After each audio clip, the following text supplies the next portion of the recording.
Annyeonghaseyo yorobun. Halo teman-teman semua, semoga dalam keadaan sehat selalu. Kembali lagi kita di mata kuliah pengantar kesusastraan Korea dengan Riri Sam.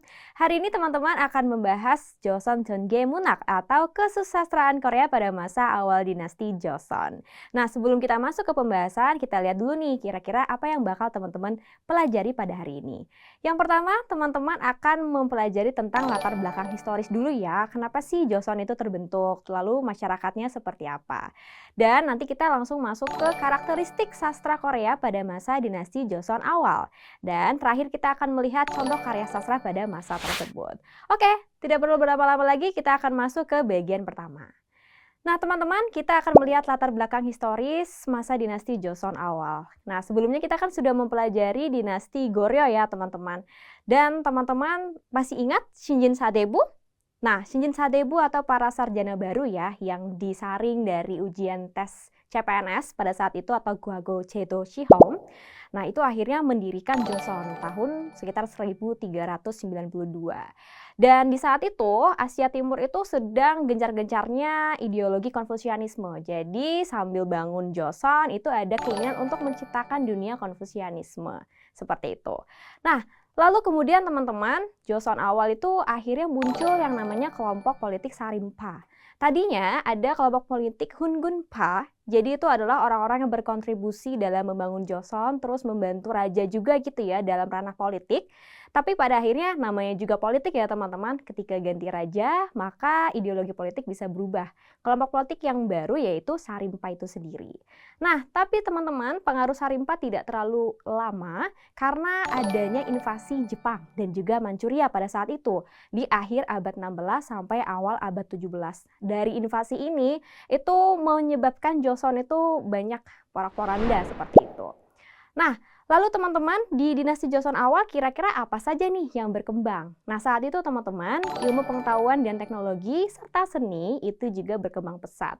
Apalagi pada saat Joseon awal itu diciptakannya Hunmin Jeongeum atau sebuah buku atau manuskrip isinya kumpulan bagaimana cara menulis Hangul atau aksara asli Korea.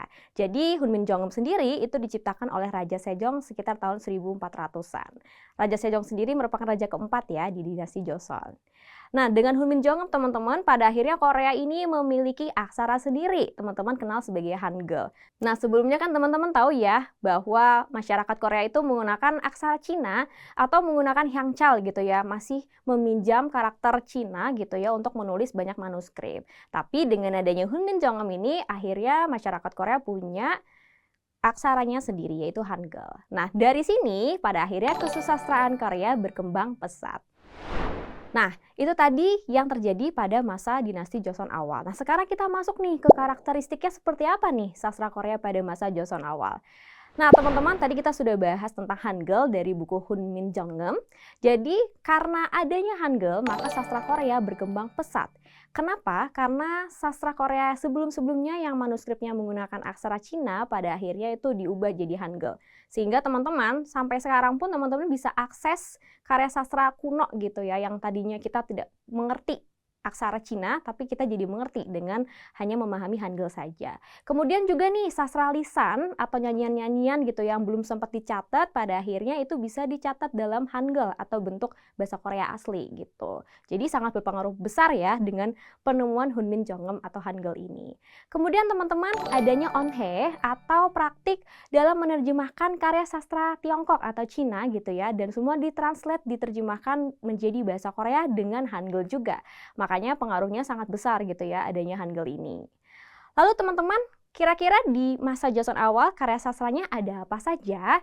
Oke, kita akan lihat untuk karya sastra puisi yang baru itu adalah Akjang. Nanti kita akan bahas Akjang itu seperti apa. Kemudian ada Shijo, masih ingat? Shijo kita sudah pelajari di masa dinasti Goryeo, dan Shijo ini nantinya akan berkembang. Lalu yang terbaru lagi dari masa Joseon awal ada Gasa. Oke.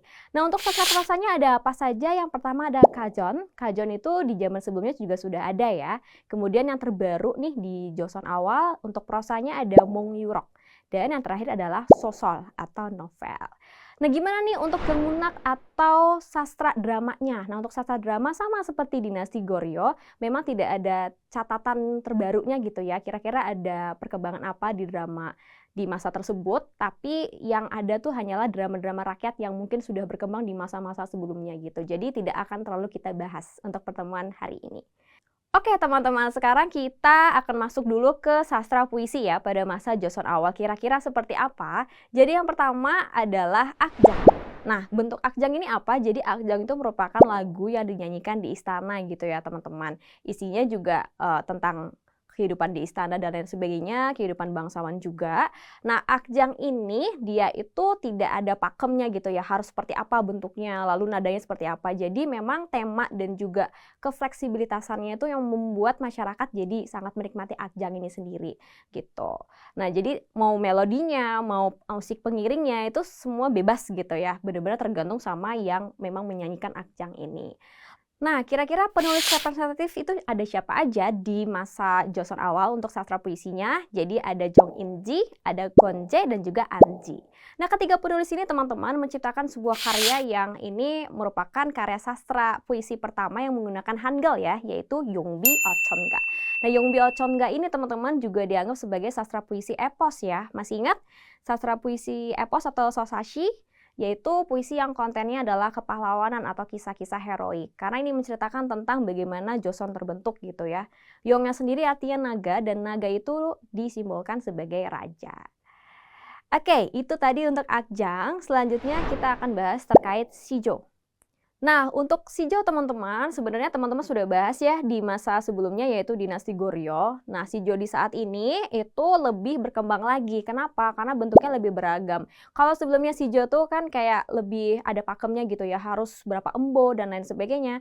Nah, Shijou di sini lebih beragam bentuknya. Berapa embonya tuh jauh lebih banyak gitu tipenya. Lalu temanya juga lebih banyak ya, teman-teman. Kalau di sebelumnya mungkin Shijou tuh banyak tentang nyanyian-nyanyian tentang Buddha begitu, atau tentang kerajaan saja atau tentang alam gitu ya. Nah, di masa Joseon awal itu bentuk-bentuk yang lama juga masih ada, tapi Shijou yang masa Joseon awal itu ada yang berbentuk terkait dengan perasaan pribadi manusia gitu ya. Jadi lebih fleksibel lagi begitu temanya. Nah, salah satu karya representatif dari Shijou pada masa Joseon awal adalah diciptakan oleh Hwang Jini. Nah, Hwang Jini seorang perempuan ya teman-teman yang dulunya merupakan giseng, ginyo ya, atau wanita penghibur. Nah, dengan karyanya yaitu Dongjital Ginagin Bamel. Nah, teman-teman, kita sudah bisa lihat ya, kalau Shijou di zaman sebelumnya itu diciptakan rata-rata oleh bangsawan gitu ya, kaum kelas atas, tapi di Shijou masa Joseon awal dan Joseon akhir ke sana, itu akhirnya yang menciptakan bisa rakyat biasa, bahkan perempuan. Contohnya adalah Hwang Jini ini. Mungkin teman-teman pernah dengar ya kata Hwang Jini sering dipakai gitu ya di banyak film-film tentang kerajaan gitu ya di drama-drama Korea. Oke, teman-teman. Nah, untuk Shijou sendiri teman-teman yang diciptakan oleh sadebu ya, sadebu itu para sarjana atau cendekiawan gitu ya. Itu biasanya memang tidak dapat terbebas dari ideologi neokonfusianisme gitu ya. Jadi mereka karya yang mereka ciptakan selalu menggunakan ideologi tersebut. Tapi beda halnya dengan perempuan atau misalkan yang menciptakan itu rakyat biasa, mereka itu bisa melepaskan dari ideologi neokonfusianisme dan lebih bebas. Jadi mereka lebih ekspresif tentang diri mereka atau tentang orang lain, intinya tidak menggunakan neokonfusianisme ini. Nah, yang teman-teman lihat di layar ini adalah salah satu karya di Shijou tahun ini ya, yaitu dari Hwang Jini. Dengan karyanya tadi ya, Dongjital Ginagin Bamel. Oke, itu tadi untuk Shijou. Selanjutnya kita masuk ke bagian berikutnya untuk sastra puisi masa Joseon awal. Yang terbaru itu adalah Gasa. Mungkin teman-teman yang sudah mengerti bahasa Korea tahu ya, Gasa kan artinya lirik lagu, betul. Nah, Gasa sendiri memang nyanyian ya, pada awalnya memang dikenal sebagai lagu dalam ritual Buddhism gitu ya. Oke, atau Bulgyo Gasa gitu. Jadi yang menulis banyak para biksu gitu ya. Nah, tapi setelah akhirnya berkembang gitu ya di masa Joseon awal, Gasa itu macam-macam temanya. Temanya bebas, fleksibel, makanya orang seneng banget untuk menikmati dan menulis terkait Gasa ini. Nah, untuk karya representatifnya dari Jongchol sendiri ada Gwandong Byulguk, ada Sami In-guk, dan juga Songmi In-guk. Nah, ketiganya itu menceritakan tentang dirinya gitu ya. Yang pertama, Gwandong Byulguk itu menceritakan ketika Jongchol itu, si penyair ini, masuk ke dalam tatanan pemerintah, jadi masuk ke dunia politik.